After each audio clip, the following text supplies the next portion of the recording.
चलिए मेरे प्यारे बच्चों, ज्ञान छाया क्लास में आप सभी का हार्दिक स्वागत है।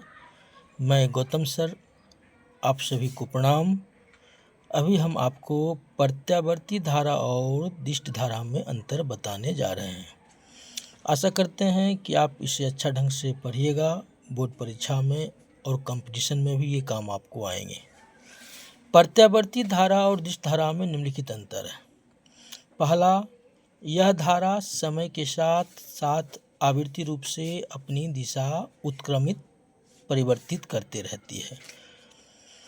दिष्ट धारा, यह धारा समय के साथ साथ आवृत्ति रूप से नहीं बदलती है।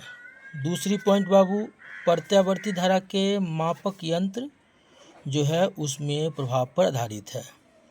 वहीं दूसरी ओर दिष्ट धारा का मापक यंत्र धारा के चुंबकीय प्रभाव पर आधारित है।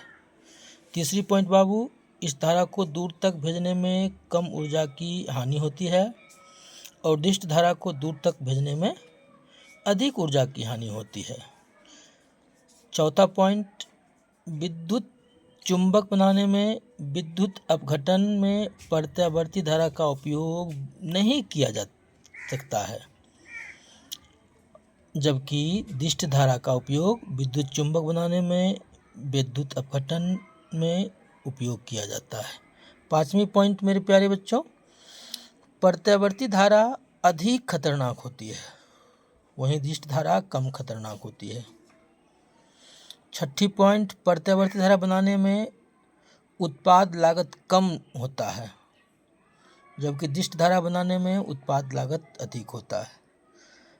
प्रत्यावर्ती धारा मेरे प्यारे बच्चों मनुष्य को आकर्षित करती है, वहीं पर दिष्ट धारा मेरे प्यारे बच्चों मनुष्य को प्रतिकर्षित करती है। आठवां पॉइंट मेरे प्यारे बच्चों,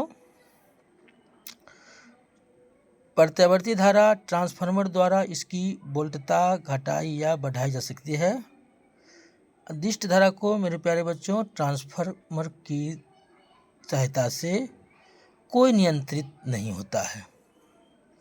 नौवां पॉइंट, प्रत्यावर्ती धारा की आवृत्ति भारत में 50 Hz है, वहीं मेरे प्यारे बच्चों दिष्ट धारा की आवृत्ति 0 होती है।